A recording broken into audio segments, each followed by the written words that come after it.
نیک لوگوں کی صحبت میں رہنا، برے لوگوں کی صحبت سے اپنے آپ کو بچانا، یہ انتہائی ضروری ہے، بلکہ یہی ہے سب کچھ، باقی سب بیکار ہے، اصل ہے ہی یہی۔ لوگ کیوں اچھے علاقے میں رہنے کی کوشش کرتے ہیں؟ بھائی اچھے علاقے میں رہیں گے، گالم گلوچ نہیں سننے کو ملے گا، لوگ جائیں گے تمیز سے، آداب، السلام علیکم، how are you, fine, nice to meet you, آداب، اس طرح کی باتیں چل رہی ہوں گی، تو بچے بھی اسی قسم کے آداب والے پیدا ہوں گے کہ نہیں ہوں گے؟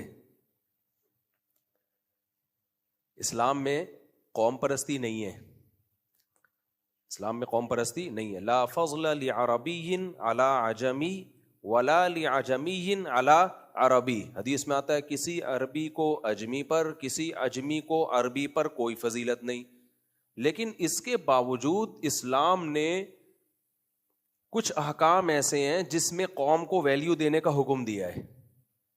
مثال کے طور پر اسلام نے حکم دیا کہ جب لڑکی کی شادی ہوگی تو جس خاندان میں وہ جا رہی ہے اس خاندان کو دیکھا جائے گا کہ اس لڑکی کے جوڑ کا ہے یا نہیں ہے، اس کو کفف کہتے ہیں، ہم پلہ ہے یا نہیں ہے۔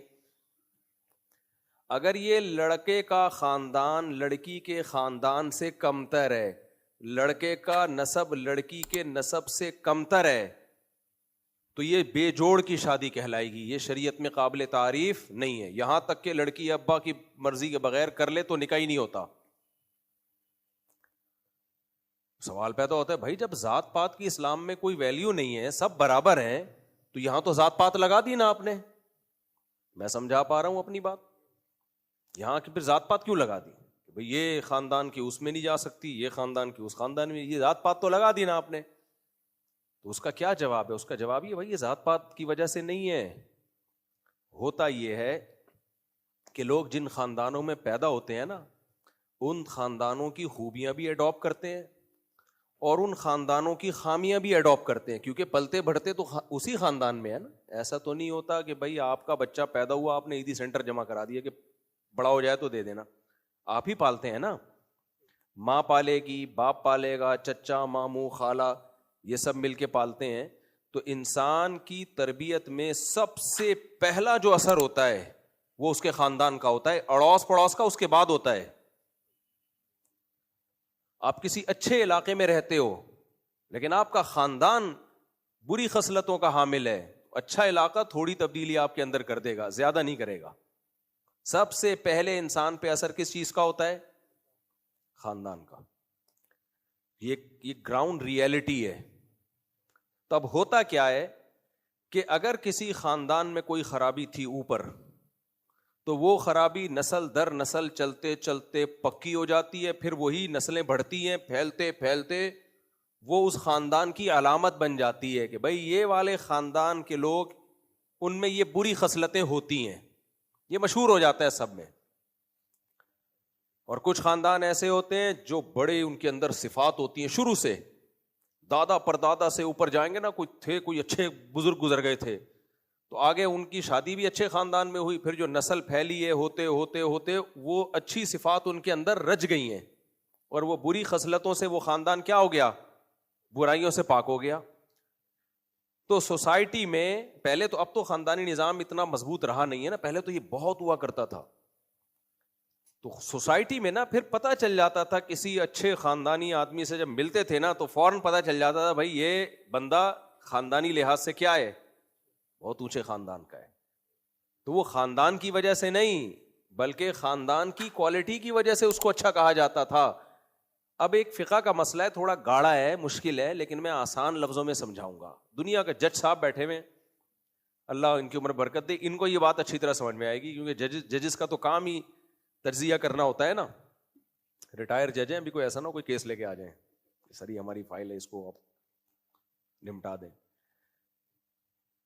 دیکھو ایک اصول ہے شریعت کا، بلکہ عقل کا اصول ہے،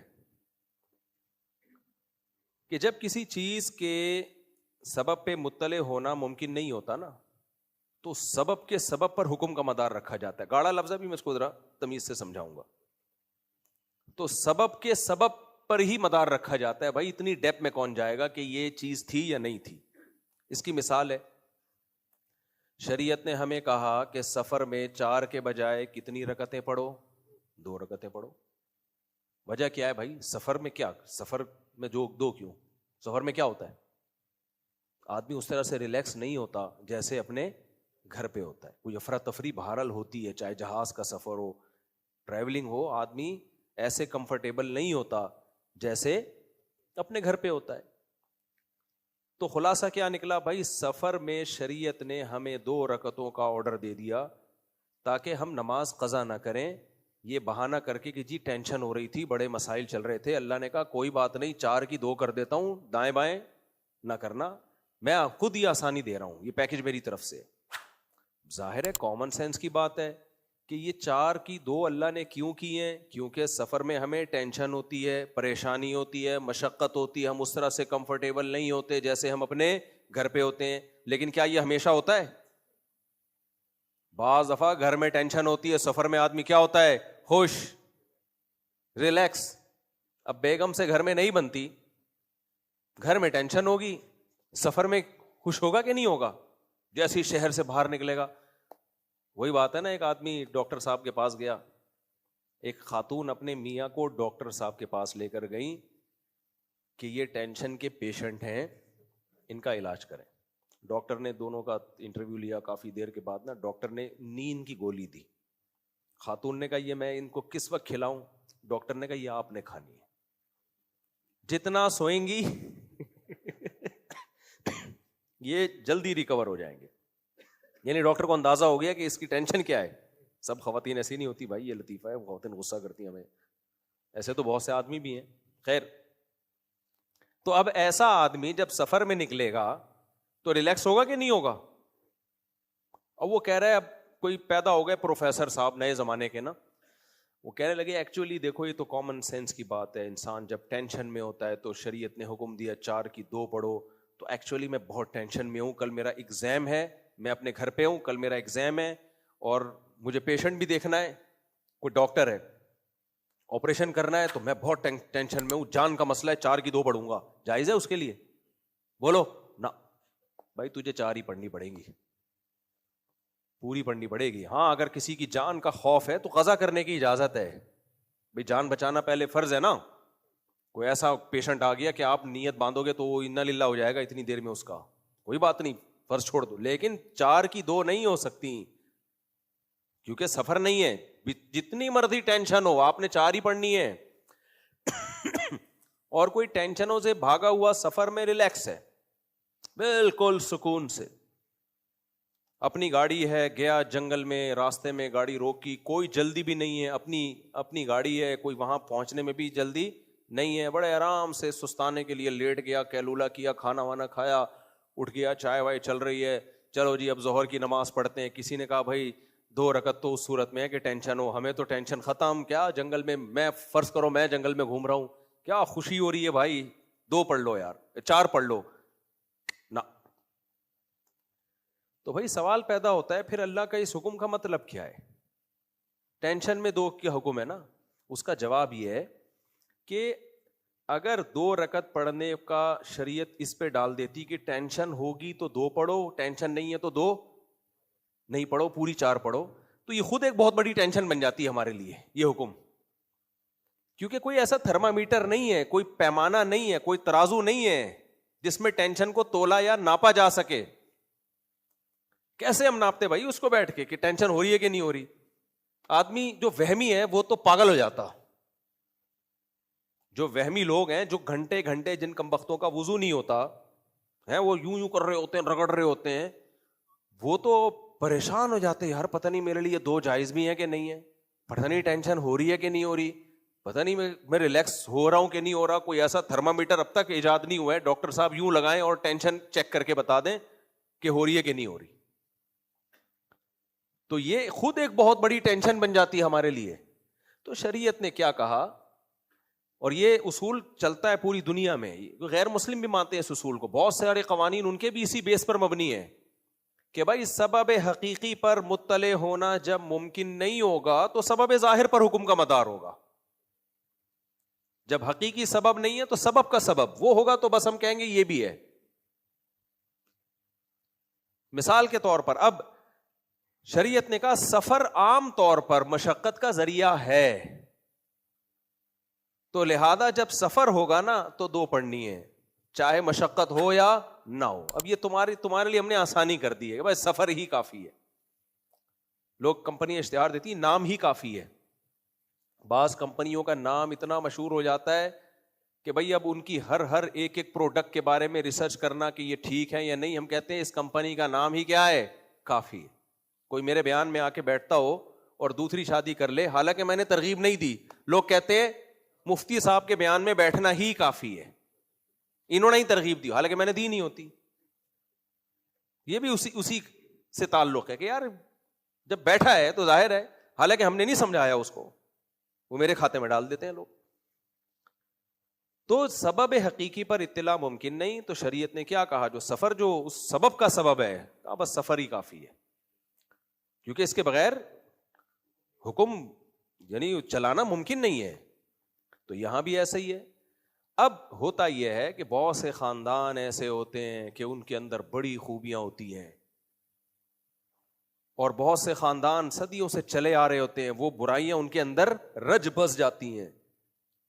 تو شریعت یہ کہتی ہے کہ جب لڑکی کا نکاح آپ اس ایسے خاندان میں کر رہے ہو جو برائیوں میں مشہور ہے, جو برائیوں میں مشہور ہونے کی وجہ سے بدنام ہو گیا, گھٹیا سمجھا جاتا ہے سوسائٹی میں, تو اب عین ممکن ہے جس لڑکے سے شادی ہو رہی ہو اس میں یہ خرابی نہ ہو, لیکن ہمیں پہلے پتہ چل سکتا ہے نہ, تو خاندان میں ہونا ہی اس کی علامت ہے کہ نکاح میں اس سے اوائڈ کیا جائے گا.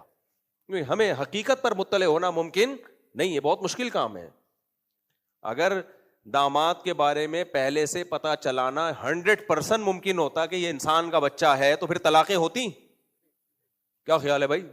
بہو کے بارے میں پہلے سے پتہ چلانا کہ یہ خاندانی ہے 100%, غالب گمان کے درجے میں تو ہوتا ہے لیکن یقین نہیں ہوتا. تو اگر یہ پہلے 100% یہ پتہ چلانا ممکن ہوتا تو کیا طلاقیں ہوتی؟ پھر نہیں ہوتی. ظاہر ہے پہلے سے کچھ پتہ نہیں ہوتا, خاندان دیکھا جاتا ہے. بھائی ابا آئے تھے, بڑی تمیز سے ملے تھے, ہم جب لڑکی کا رشتہ لینے کے لیے داماد آیا تھا تو بسکٹ کو چائے میں ڈبو کے نہیں کھا رہا تھا. یہ بھی اس کی ایک علامت ہے کہ اس میں کچھ تمیز اور آداب ہیں. چائے میں چمچے چینی کے بھر کے نہیں ڈال رہا تھا. شوگر تھی اس کو, خاندانی ہونے کی علامت ہے. بڑے لوگوں کو کیا ہوتی ہے؟ شوگر ہوتی ہے. یہ تو غریب ہوتے ہیں, 6 چمچے چائے میں ڈال کے سڑپے مار رہے ہوتے ہیں, ایسے سڑپوں کی آواز بھی آ رہی ہوتی ہے. تو ظاہری علامات ہی پر حکم کا مدار ہوتا ہے نا. نہا دھو کے آیا ہوا ہوتا ہے, تمیز سے بیٹھا ہوا ہوتا ہے, پہلے دن آیا ناڑا لٹک رہا ہے, اس کا امکان ہے کہ بھائی غلطی سے ہو گیا ہو, بڑا خاندانی ہو, بعض دفعہ ہو جاتا ہے, لیکن آپ اس غلطی اور مسٹیک کو کبھی معاف بولیں گے یار جو رشتہ لینے آیا اس کو ناڑا باندھنے کی تمیز نہیں ہے, پینٹ پھٹی ہوئی ہے اس کی اسی دن. تو دنیا کا اصول یہ ہے کہ بھائی ظاہر کو دیکھا جاتا ہے. عالم الغیب کون ہے؟ اللہ ہے.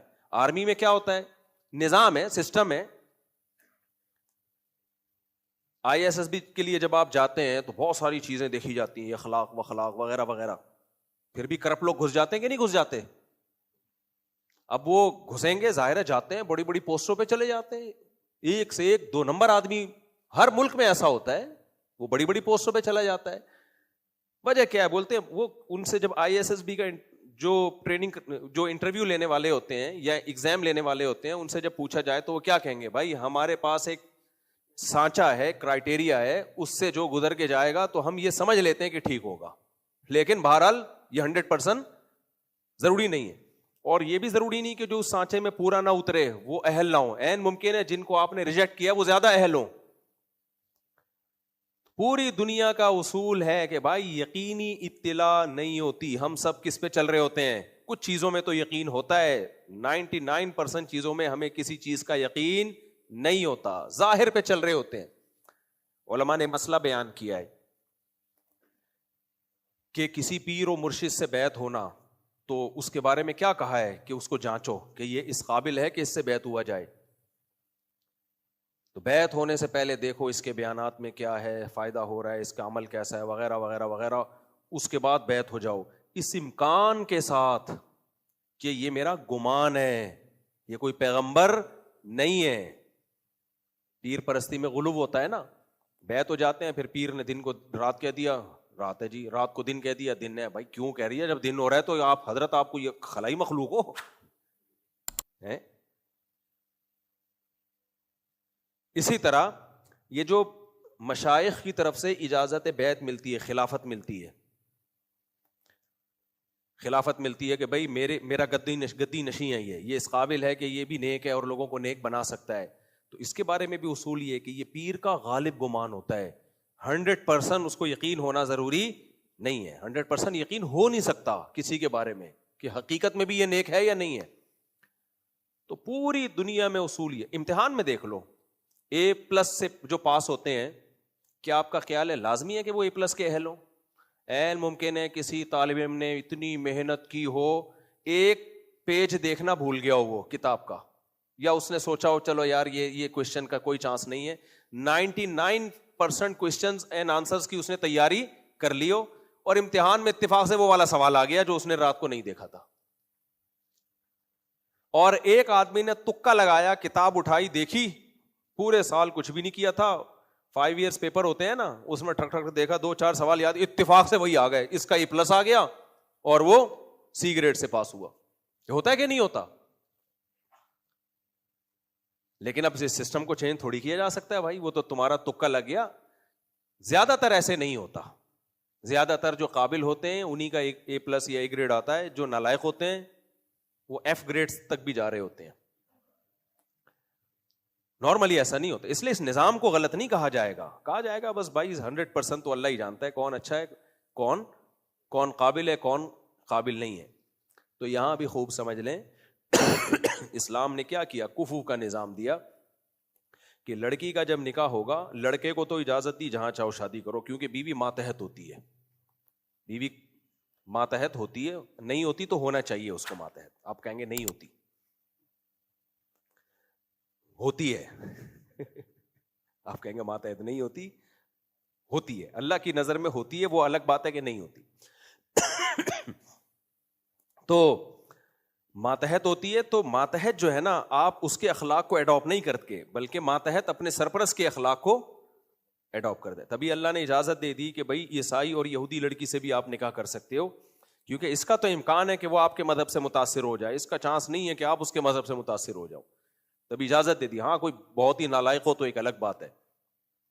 تو اللہ تعالیٰ نے حکم دیا، چاروں ائمہ کا اس پر اتفاق ہے کہ جب لڑکی کا نکاح کسی خاندان میں کیا جائے گا تو اس خاندان کے حسب نسب کو بھی دیکھا جائے گا. یہاں بعض لوگ اسلام پہ اعتراض کرتے ہیں، لو بھائی ایک طرف تو حدیث میں آتا ہے کسی عربی کو اجمی پر، کسی اجمی کو عربی پر کوئی فضیلت نہیں ہے، دوسری طرف تو یہ لوگ تو ذات پات دیکھ کے فیصلہ کرتے ہیں.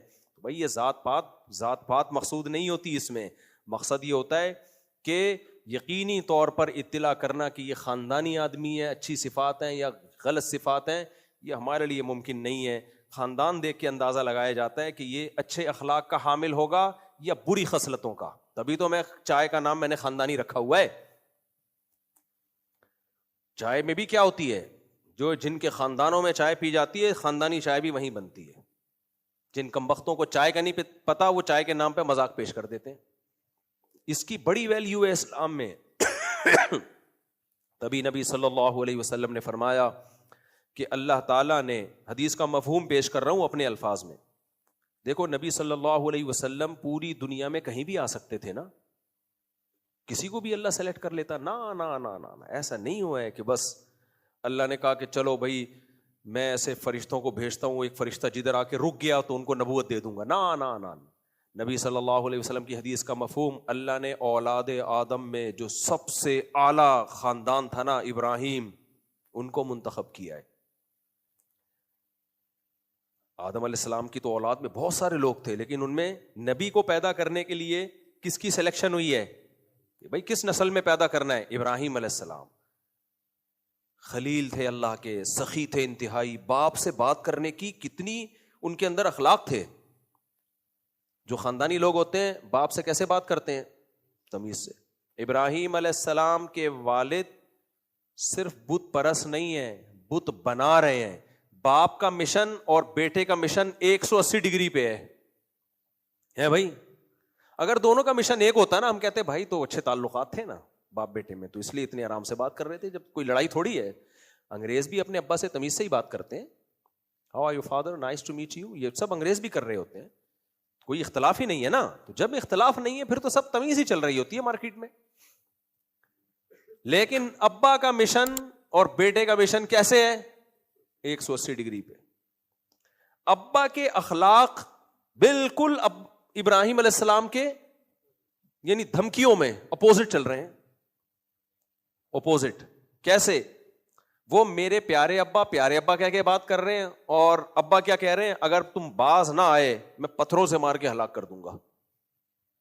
لیکن ابراہیم علیہ السلام نے ایک لفظ باپ کی شان میں گستاخانہ نہیں نکالا کہ جو میرے بس میں تھا میں نے کر لیا. سلام علیک ساستغفر لک ربی انہ کان بی حفیہ, آپ پر سلامتی ہو. اب میں تبلیغ تکت سے تو مایوس ہو گیا ہوں, لیکن دعا کا آپشن میرے پاس ہے, آپ کے لیے اللہ سے مغفرت کی دعا کرتا رہوں گا میں. پھر اللہ نے وہ بھی پابندی لگا دی. تو جب تک اللہ نے نہیں لگائی, آپ نے وعدہ کر لیا تھا. تو کیا اخلاق اور سخاوت, خاندانی لوگوں کی یہی تو چیزیں ہوتی ہیں نا.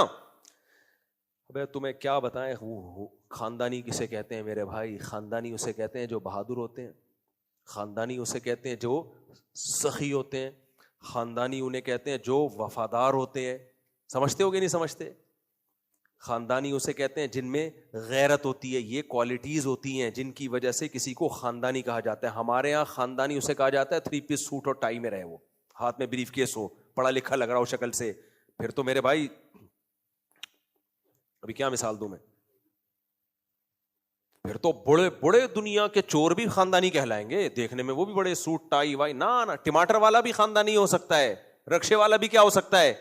یہ تو اللہ کی تقدیر ہے کہ کسی کو پیسہ دے دیا, کسی کو پیسہ نہیں دیا. میں ایک سبزی والے کا قصہ سناتا ہوں نا اکثر.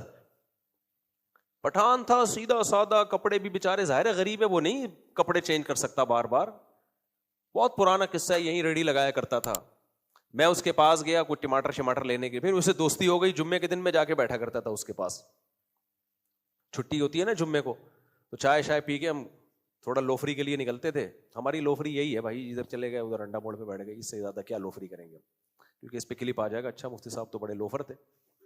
یہی لوفری تھی ہماری, مولویوں کی اس کے علاوہ بیچاروں کی کوئی لوفری ہوتی نہیں ہے. تو ہم چائے شائے پی کے 10-11 بجے ذرا, وہ سبزی والا تو اس سے میری گپ شپ ہو گئی, بیٹھ جاتا تھا میں. مجھے اس سے اچھا لگتا تھا وہ گپ شپ میں نا. ایک دن کیا ہوا, کوئی خاتون آئیں اور کہنے لگیں تم نے جھوٹ بولا ہے, اور پتہ نہیں کچھ اس نے وہ ٹماٹر تم نے یہ دیے فلانے دیے, جھوٹ بولا ہے. وہ کہہ رہے غلطی ہو گئی مجھ سے, میں جھوٹ نہیں بولتا, میں جھوٹ نہیں بولتا. اچھا وہ پرانی کسٹمر تھی, نہیں تم نے میرے ساتھ چوری کی ہے, ڈنڈی ماری ہے, جھوٹ بولا, اس طرح کے. وہ بار بار کہہ رہے بھائی میں چور نہیں ہوں, نہ میں چوری کرتا ہوں, غلطی سے آگے پیچھے ایک آدھ ٹماٹر اوپر نیچے ہو گیا ہوگا. 2-4 دفعہ جب اس خاتون نے کہا نا, اس نے سبزی واپس لی, پیسے دیے, بولا آج کے بعد آپ سے ختم. حالانکہ پرانے کسٹمر کو کوئی اس طرح سے ریجیکٹ نہیں کرتا. وہ کہنے لگا میں چور نہیں ہوں, نہ میں جھوٹ بولتا ہوں, یہ الزام میرے اوپر ہلکا الزام نہیں ہے. دیکھو کہنے کو تو یہ بد اخلاقی ہے, کہنے کو یہ کیا ہے, بد اخلاقی. لوگ کہیں گے بے وقوف پرانے کسٹمر کو کاٹ رہا ہے. غیرت بھی تو کوئی چیز ہوتی ہے نا. جو چور ہوتا ہے نا اس کو آپ جتنا مرضی چور بولو تھینک یو کہہ کے نکل جائے گا. اس کو بولو بے غیرت, اس پہ کوئی اثر نہیں ہوگا, چونکہ واقعی وہ چور نہیں تھا اور 2 نمبر بھی نہیں. اس کا کہنا یہ تھا اما یہ کہہ دو بھائی غلطی سے, اور پھر بار بار وہ خاتون اس بات کو ریپیٹ کر رہی تھی. مجھے لگا بندہ کیا ہے, بولو خاندانی. غیرت کا, عزت کا سودا. دیکھو اسلام میں سب سے پہلے جس چیز کی حفاظت فرض ہے نا وہ عزت ہے. پھر اس کے بعد سب سے پہلے جان, پھر اس کے بعد عزت. جان اس لیے کہہ دیا کہ بعض دفعہ 6 آدمی لڑنے کے لیے آئے ہوئے ہوتے ہیں, عزت اس میں ہوتی ہے کہ اکیلے ان سے لڑو. عزت تو اس میں بہت ہو جائے گی لیکن جان جائے گی. 4-6 آدمی آ گئے نا, ایک آدمی سے, وہ ایک آدمی تھا, اس نے کہا میں بہت غیرت والا آدمی ہوں, میرے کسی علاقے میں جا رہا تھا, 6 آدمی آئے مجھ سے لڑنے کے لیے. کہہ رہے پھر کیا ہوا؟ کہہ رہے میں نے ان 6 سے بولا کہ بیٹا تم لوگ تو ڈنڈے کے ساتھ ہو, خالی ہاتھ آؤ نا.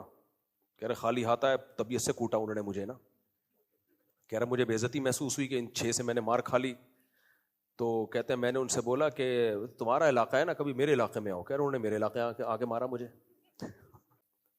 تو اب کیا ہے کہ نبی صلی اللہ علیہ وسلم جب دنیا میں آئے, عرب بیٹیوں سے اتنی نفرت کرتے تھے کہ کتنے تاریخی واقعات ہیں, کتنی احادیث میں یہ مضمون ہے کہ فلاں کی بیٹی پیدا ہوئی اس نے زندہ دفن کر دیا, فلاں کی بیٹی پیدا ہوئی اس نے زندہ دفن کر دیا, کچھ نے زندہ دفن ہونے سے بچایا بھی, کچھ نے دفن کر دیا. تو ایسی قوم کو زیادہ زیادہ آپ اس پہ لا سکتے ہو کہ زندہ دفن نہ کرو, کیا اس کے دل میں بیٹی کی محبت ڈال سکتے ہو؟ زیادہ زیادہ یہ ہو جائے گا نا, بہت آپ نے تقریریں کر لی, حرام ہے, گناہ ہے, آگ میں جاؤ گے, یہ ہوگا وہ ہوگا. زیادہ زیادہ یہ ہوگا کہ چلو یار اس پہ رحم کھاتے ہیں, اس کو زندہ دفن نہیں کرتے. لیکن جو پروٹوکول بیٹے کو ملتا ہے وہ بیٹی کو ملے گا اس سوسائٹی میں. اس کی مثال ہے جیسے لوگ بیوہ عورت سے شادی کر لیتے ہیں, کیونکہ ہماری سوسائٹی میں کلچر میں نہیں ہے, تو اس کو وہ عزت پھر دیتے نہیں ہے جو کسی کنواری کو ملتی ہے. جبکہ صحابہ میں ایسا نہیں تھا. حضرت خدیجہ رضی اللہ تعالی عنہا 2 دفعہ بیوہ ہوئی تھی, نبی نے ان سے نکاح کیا. بہت ساری بیوہ عورتیں صحابہ نے نکاح کیا, تو کوئی فرق نہیں ہوتا تھا بیوہ میں اور کنواری میں, کوئی فرق نہیں. وجہ اس کی کیا تھی بھائی؟ وہ احسان ہی نہیں سمجھا جاتا تھا بیوہ عورت سے نکاح کرنے کو. حضرت خدیجہ رضی اللہ تعالی عنہا کے تو بہت سارے رشتے تھے نا, انہوں نے تو بڑے بڑے سرداروں کے رشتے آئے تھے, تو انہوں نے خود نبی صلی اللہ علیہ وسلم کے رشتے کو ترجیح دی تھی. ورنہ سیدہ خدیجہ کے پاس رشتوں کی کمی نہیں تھی, کیونکہ اس زمانے میں جب 2 3 بیویاں رکھی ہوتی تھی تو بیوہ بھی کسی کو مل جائے بڑی بات تھی. یہ تو ہماری سوسائٹی میں ہو گیا, بیوہ سے شادی کر کے آدمی کہتا ہے بہت بڑا میں نے اس پر احسان کر کے بیچاری کا گھر بسایا ہے. تو یہ ہماری سوسائٹی میں سمجھا جاتا ہے. تو اب ہم بیوہ عورتوں کے فضائل سنائیں, شادی کرو شادی کرو, تو لوگ کر بھی لیتے ہیں لیکن اس کو وہ ویلیو نہیں دیتے. وہ سمجھتے ہیں میں نے ترس کھا لی. یتیموں والا سلوک ہوتا ہے اس کے ساتھ, کہ جیسے کسی یتیم بچے کو لے کے پال لیا ہو آپ نے, یا کسی یتیم خاتون کو لے کے آپ نے اس سے شادی کر لی, یہ حالت ہوتی ہے. تو عرب میں بیٹی کو معیوب, اتنا معیوب کہ اس کو زندہ ہی نہیں چھوڑو بھائی, زندہ ہی نہیں چھوڑو. تو ایسی سوسائٹی میں مجھے آپ بتاؤ, اگر اس کو عزت ملے گی تقریروں کے ذریعے تو اتنی مل جائے گی کہ بھائی اب زندہ دفن نہیں کرو, تو لوگ کہیں گے نا یار اسلام آیا تھا, یہ تو اس قابل تھی کہ زندہ دفن کی جائے, لیکن ہم نے اس کو زندگی دے دی, ہمارا اس پر بہت بڑا احسان. اس سے زیادہ عزت ملنی تھی نہ. یہی وجہ ہے کہ نبی نے اپنا عمل کر کے دکھایا کہ بیٹی کو کیسے عزت دی جاتی ہے, اور صحابہ نے اپنی آنکھوں سے وہ عمل ایک بار نہیں بار بار دیکھا, پھر عورت کو عزت ملی ہے اس سوسائٹی میں. وہ کیا عمل تھا؟ سیدنا حسن اور حسین کو رضی اللہ عنہما کو نبی نے اپنی پشت مبارک پہ بٹھایا, خطبے کے دوران گود میں اٹھایا, لیکن اپنی بیٹی کو کندھے پہ بٹھا کے نماز پڑھائی ہے. سمجھ رہے ہیں کہ نہیں؟ اور کمال کی بات ہے جب رکوع میں جاتے تو بچی کو اتار دیتے کندھے سے, اور جب سردے سے کھڑے ہوتے دوبارہ بٹھا لیتے. اتنا پروٹوکول امام مسجد سرور کونین بیٹی کو بھی نہیں بلکہ بیٹی کو دے رہے ہیں. تو صحابہ نے دیکھا ہوگا نا یہ منظر کہ بھئی ایسے بچیوں کے ساتھ یہ بیہیویئر ہونا چاہیے. سیدہ فاطمہ کے بارے میں کہا بضعۃ منی, میرے جگر کا ٹکڑا ہے. کس قدر پروٹوکول دیا. تو اس سے عرب میں تبدیلی آئی ہے جنہوں نے اپنی آنکھوں سے یہ دیکھا. تو جس خاندان میں بچیوں کو عزت دی جاتی ہے اس خاندان میں آپ پیدا ہو گئے تو آٹومیٹیکلی آپ عزت دو گے. نہیں پیدا ہوئے, کسی کا باپ بھی آپ کو عزت نہیں سکھا سکتا. بہت مشکل ہے. پھر کسی بزرگ کی صحبت اٹھاؤ گے, دیکھو گے اس بزرگ کو, یہ کیسے, ان کے گھر کا ماحول کیا ہے, یہ کیسے رہتے ہیں, تب جا کے کچھ چیزیں آئیں گی. خلاصہ یہ نکلا میرے بھائی, با اخلاق لوگوں کے ساتھ جب تک وقت نہیں گزرتا, ٹائم نہیں گزرتا, انسان میں اخلاق ٹرانسفر نہیں ہوتے. کبھی یہ چیزیں ماں باپ سے آتی ہیں, جب ماں باپ سے نہیں آئے تو پھر اہل اللہ بزرگوں سے آتی ہیں, بشرطے کہ وہ بزرگ ہوں.